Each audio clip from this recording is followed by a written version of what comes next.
দীঘা ঢোকার মুখটাতেই আমরা প্রথম সমুদ্রের দর্শন পেলাম। সমুদ্র ধার দিয়েই বোধহয় যাওয়া হচ্ছে। এই জায়গাটার নাম জানি না, ওল্ড দীঘাই হবে। সব দোকান পশা সাজানো। আমাদের গাড়িটা দীঘা ঢুকছে। শঙ্করপুর, তাজপুর সব দেখতে দেখতে আমরা এলাম। কত ডাব পথের মাঝখানে, প্রচুর ডাব, কত বড় বড় বোল্ডার ফেলা রয়েছে। সোজা নামবে কেন? এই তো কাকু বলছে সোজা যাব, কিন্তু অ্যাকচুয়ালি আমরা সমুদ্রটা দেখে হোটেলে চলে যাব। এই যে কি সুন্দর ঢেউ, দীঘার সমুদ্রের ঢেউ খুব সুন্দর, খুব ভাল লাগছে। শ্রাবণ সংক্রান্তির দিন, জয় ভোলেনাথ। সুন্দর এসছি আমরা। চন্দনেশ্বরের দর্শন যদি বিকেলে করতে পারি, চন্দনেশ্বর শিব দীঘায় আছেন উনি। দীঘার সমুদ্রের সৈকতের ধার দিয়ে যাচ্ছে আমাদের গাড়ি। আমাদের গাড়ি কেনার পরে এই প্রথম আমরা এত দূরে গাড়ি করে এসেছি, তাই না মা? খুব ভাল লাগছে। আসানসোল গাড়ি করে যাইনি কাকু, দুর্গাপুর গেছিলাম। দুর্গাপুরের থেকে এটা অনেক দূরে, আমার বাড়ির থেকে অনেকক্ষণ লাগলো। 6টায় বেরিয়েছি, এখন 10:20, তাহলে 10টা তো বটেই, 4 ঘন্টা লাগলোই। শ্রীরামপুর থেকে 4 ঘন্টার দূরত্ব, 20 মিনিট আমরা মাঝে কচুরি ডাল খেয়েছি, চা খেয়েছি, তাহলে 4 ঘন্টার দূরত্বে আমার গুরু কৃপায় এসেছি।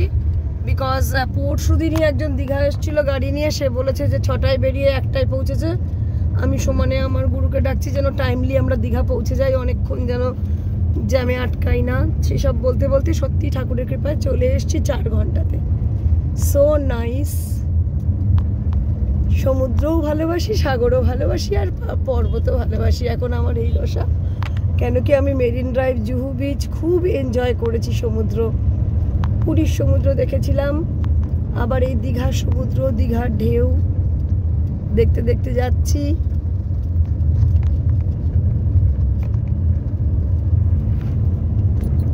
বালুকা বেলা নেই দীঘার সমুদ্রতে, অদ্ভুত একটা ব্যাপার দেখছি, বোল্ডার ফেলা রয়েছে।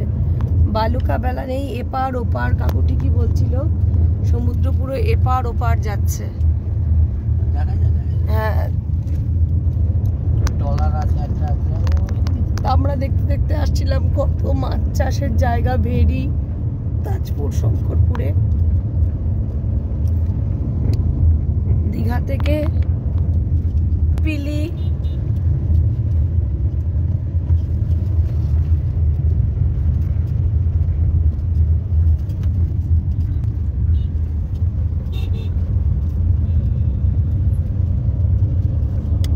ছোট ছোট জায়গায় যাওয়ার ইচ্ছে বা আনন্দ আলাদা।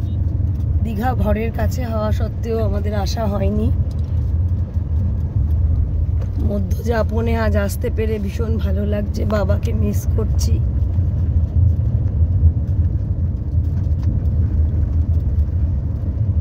সাগরের ঢেউ দেখতে দেখতে পথ চলা, সুন্দর সাগর বেলা, কিন্তু তাতে বালুকা নেই। আমি দেখতে পাচ্ছি বোল্ডার আর ঢেউ। বোল্ডার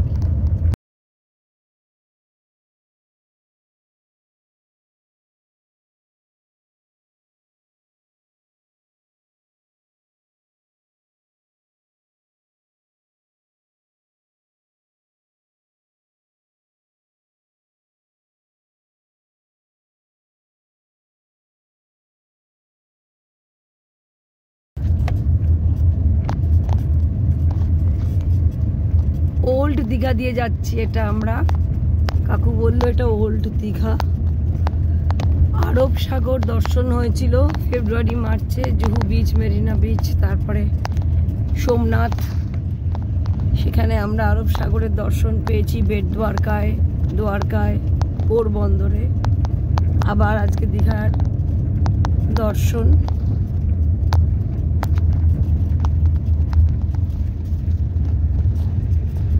ঢেউগুলো একটা একটা করে ভেঙে যাচ্ছে কেমন।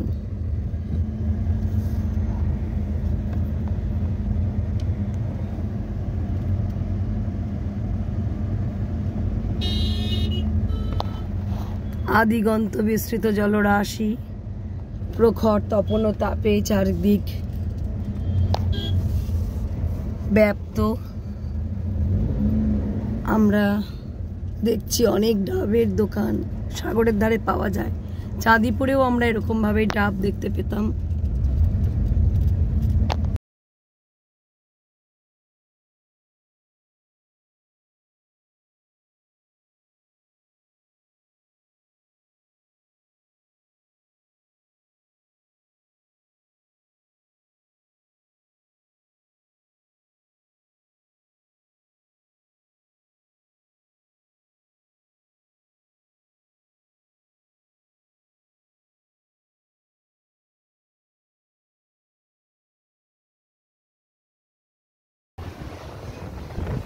এসেছি ব্লু ভিউতে, সাংঘাতিক হাওয়া। ওপরের রেস্টুরেন্টে, এটা বাসপ্রিয়র ব্যবস্থাপনায়, টোটাল ওর দায়িত্বে আজকে আমরা আছি।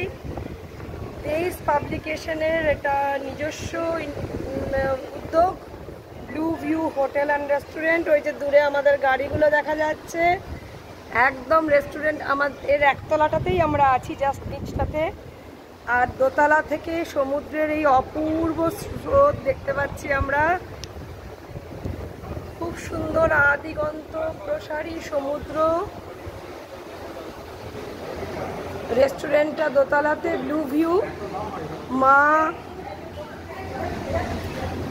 দেখি বনানিধি, বসুপ্রিয় আছে। আমরা একটু দেখি সমুদ্রের উত্তুঙ্গ ঢেউ। সমুদ্রর একদম ওপরেই আমরা রয়েছি, না পড়ে যাবে না, ধরে রয়েছি। খুব ভাল লাগছে। রেস্টুরেন্ট থেকে যে এত সুন্দর সমুদ্র দেখবো এটা আমি আশা করিনি। খুব সুন্দর।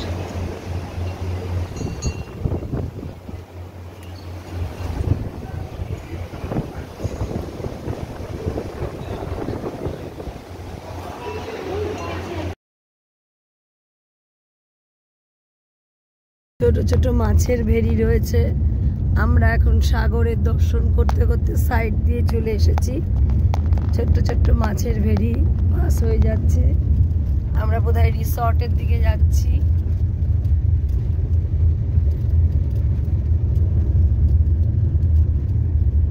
সত্যি বাবাকে খুব মিস করি আমি, কিছু করার তো নেই।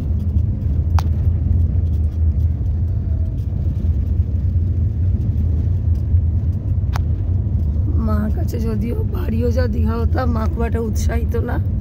একটু সাগর দেখলো ব্যাস মিটে গেল মার। না আমি বেশ উৎসাহিত। দেখতে তো আছো, সেই আমি দেখছি এটা পার্ক মনে হচ্ছে। হ্যাঁ, এখান থেকে সমুদ্র দেখা যায়। আমরা যাচ্ছি বোধহয় রিসর্টের পথে।